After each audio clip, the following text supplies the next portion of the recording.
মায়ের পায়ের নিচে সন্তানের বেহেশত। মায়ের পায়ের নিচে কি শুধু পুত্র সন্তানের বেহেশত, নাকি কন্যা সন্তানের ক্ষেত্রেও এই কথা প্রযোজ্য হয়?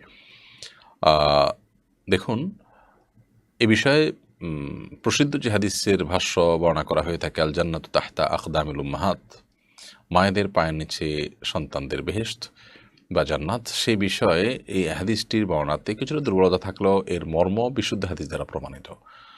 কারণ নবী আলাইহিসসালামের অন্য আরেকটা হাদিস আমরা জানি, যেখানে স্পষ্টত বর্ণিত হয়েছে, ইলজামহা ফাইনাল জান্নাতা তাহতা রিজলিহা আও ইনদা রিজলিহা ও কামা ওয়ারাদা ফিল হাদিস।